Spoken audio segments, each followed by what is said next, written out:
Bahujan Samaj party के लोग उपस्थित हैं। बहुजन समाज पार्टी के इकलौते विधायक माननीय उमाशंकर सिंह का देहांत हो गया है और आज अंतिम संस्कार होना है। और अंतिम संस्कार में बहुजन समाज पार्टी के प्रदेश अध्यक्ष के साथ साथ कोऑर्डिनेटर, मंडल कोऑर्डिनेटर के साथ जिलाध्यक्ष लोग भी मौजूद हैं। हमारे साथ पूर्व जिलाध्यक्ष हैं, सत्यम जी हैं, उनकी टीम है। लोगों से बातचीत करेंगे कि क्या बहुजन समाज पार्टी ने जिस तरह से अपना एक ही इकलौता विधायक जो खो दिया है आज, क्या इससे कुछ बदलाव हो पाएगा? क्योंकि जिस तरह से बहुजन समाज पार्टी के जो विधायक की अगर कमी देखें तो दिन पर दिन होती जा रही थी।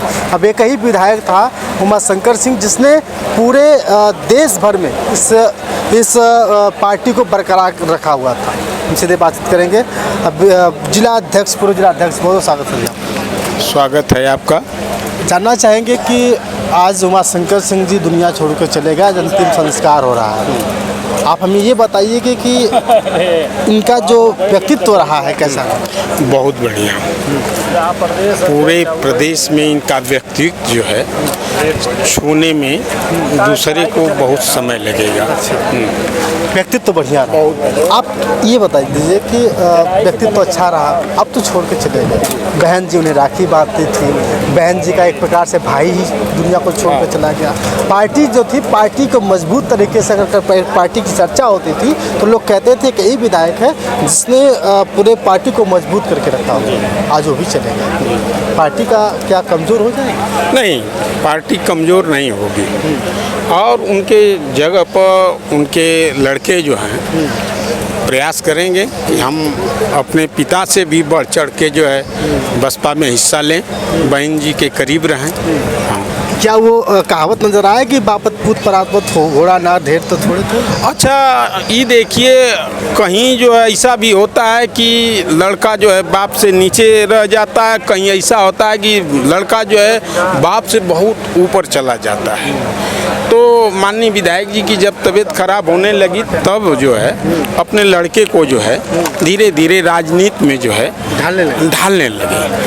अब वो ऐसा नहीं है कि वो ढले नहीं हैं। हाँ, अब उनके न रहने पर उनकी भरपाई पूरा करने के लिए वो तैयार है।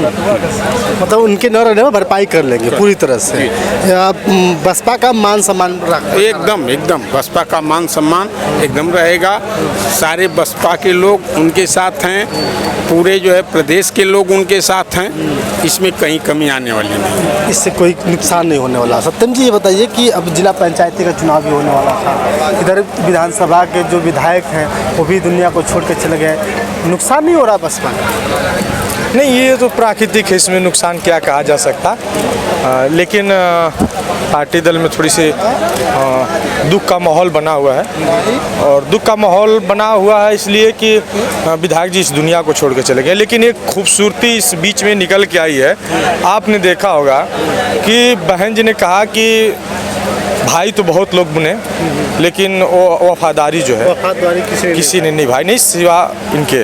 तो कहने का मतलब ये है भैया कि आप देखे होंगे तो ये प्रतीक उससे निकल के आता है कि आप बहुजन समाज पार्टी के जितने वफादार होंगे, पार्टी भी आपके प्रति उतनी ही वफादार होगी। ये बहन जी ने भी संदेश दिया और माननीय विधायक जी ने भी संदेश दिया कि ये वफादारी होती है। और बहन जी ने और पार्टी ने भी वफादारी दिखाई कि ये वफादारी के दम पर लोग कहते थे कि बहन जी किसी के साथ पास जाती नहीं है, किसी के यहाँ जाती नहीं है। वफादार बनेंगे तभी तो। हाँ, ये लोगों के बीच में संदेश आया। सही अच्छा संदेश ये बात है कि वफादारी होती क्या चीज है और कैसे इसको निभाया जाता है। 3 बार विधायक होने के बाद भी आप टूट नहीं पा रहे हैं। 3 बार विधायक होने के बाद ऐसी स्थितियां में ऐसा नहीं है कि विधायक जी पे प्रेशर नहीं बना हो या तो विधायक जी को लुभावना न मिला, सारा कुछ हुआ। लेकिन विधायक जी अंतिम छोर तक, अंतिम लड़ाई और अंतिम दम तक जो है पार्टी के साथ वफादार रहे। और पार्टी ने भी उनके दुख की घड़ी में उनके परिवार के और उनके साथ जो है ईमानदारी और वफादारी के साथ उनका साथ निभाने का पार्टी और पार्टी के कार्यकर्ता और स्वयं बहन जी ने काम किया। क्या लगता है कि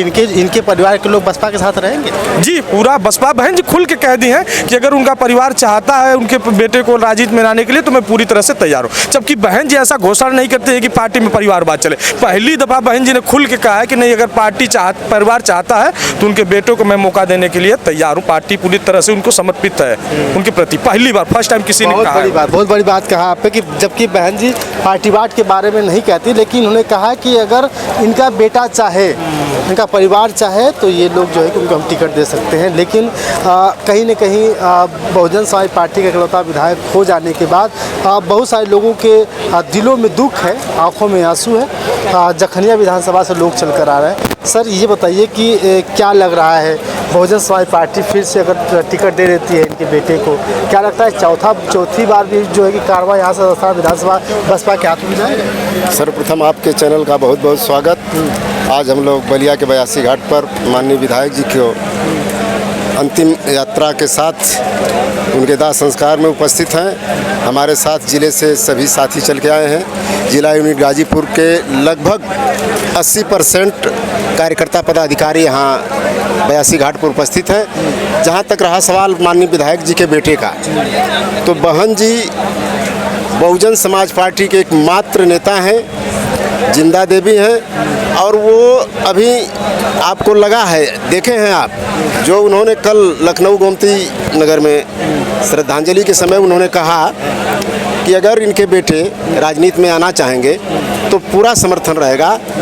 तो अगर उनके बेटे राजनीति में आते हैं तो पूरा समर्थन पार्टी का रहेगा, सहानुभूति का रहेगा और माननीय विधायक जी के सुसंगत कर्मों का योगदान उनका बेटा निर्विरोध विधायक बन जाएगा। उसमें कोई ताकत रोकने वाली नहीं। लोग कहते थे कि बहन जी 27 में सरकार बनाएंगे, बिल्कुल, क्योंकि उमाशंकर सिंह यहाँ पे जो है कि विधायक है और इकलौता विधायक है, कई विधायक ही बहुजन समाज पार्टी को मोड़ लाएगा। अब तो नहीं। एक बात आपने बार बार सवाल किया है इन साथियों से कि उमाशंकर सिंह जी नहीं है तो आगे कैसे पार्टी मजबूत स्थिति में आएगी।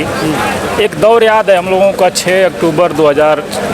9 अक्टूबर 2006, जब मानवर साहब बहुजन समाज पार्टी से लेकर के DS4 वामसेव के संस्थापक थे। मतलब एकदम जन्मदाता जिसको कहा जाए कि जीरो से स्टार्ट किए थे संगठन। और वो 9 अक्टूबर 2006 को उनको महापरिनिर्वाण होता है। उस बार भी यही सवाल खड़े हुए थे माननीय बहन जी पे कि भाई अब तो मान्यवर साहब जो संस्थापक थे, पार्टी के रीढ़ थे, वो उनका देहांत हो गया, परिनिर्वाण हो गया, बहुजन समाज पार्टी ख़त्म। लेकिन आपने रिजल्ट देखा 2007 में, आपने रिजल्ट देखा 2007 में, और मात्र हमको लगता है कि 1 साल भी नहीं बीता था, रिजल्ट कितना ज़बरदस्त आया था।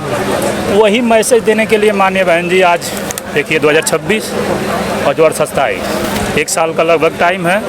और ये शुभ संकेत एक तरह से पार्टी के लिए देखा जाए तो, हालांकि आज लोग दुख की घड़ी में हम लोग उपस्थित हुए हैं, ये सब बात ठीक नहीं है, लेकिन जो मानवर साहब हमको छोड़ के चले गए और बहुजन समाज पार्टी एक मजबूत स्तंभ बनकर उत्तर प्रदेश में आई, उसी तरह से हम लोगों को उम्मीद है कि फिर एक बार तमाम हमारे साथी जुड़ रहे हैं, सर्व समाज के लोग जुड़ रहे हैं, तो हम लोग 2027 में सरकार निश्चित रूप से बनाएंगे, उसमें कोई शक नहीं। बहुजन समाज पार्टी के लोग मजबूती के साथ काम कर रहे हैं, प्रभारी जी भी कुछ काम कर रहे हैं, क्या लग रहा है आपको? पार्टी माननीय विधायक जी को देखकर ये लग रहा है कि 2027 में बहन जी क्लियर एकदम सरकार बनाने जा रही हैं। और मैं बता देना चाहता हूं कि आपने बहुत पार्टियां देखी, लेकिन हमारी एक बहुजन समाज ऐसी पार्टी है जिसमें मात्र एक इकलौता विधायक माननीय उमाशंकर सिंह ने एक दिखा दिया कि हमारा जो बहुजन समाज पार्टी है यह एक मिशनरी पार्टी है और यह ईमानदारी व वफादारी से काम करती है। और यही नहीं, जो हमारे एक ही इकलौता विधायक पूरा इस बलिया जिला में जन जन के दिलों में छाने वाले, उनके दिल में जगह बनाने वाले, आज उनकी जब पार्थिव शरीर जब 82 घाट पर चलकर आ रही है तो लोग जैन सलाब लगाकर पूरा देख रहे हैं और सभी के आंखों में आंसू पूरा भरा हुआ है और सब लोग कह रहे हैं कि विधायक हो तो ऐसा, जिसने अंतिम सांस तक भी अपने पार्टी को नहीं छोड़ा। बहुजन समाज पार्टी क्या कुछ रंग दिखाती है, क्या कुछ खेल करती है, आगे आने वाले भविष्य में बताएंगे। लेकिन 82 घाट से हम सीधे दिखा रहे थे उमाशंकर सिंह के जो अंतिम संस्कार में शामिल होने के लिए आए थे, उनसे बात करें।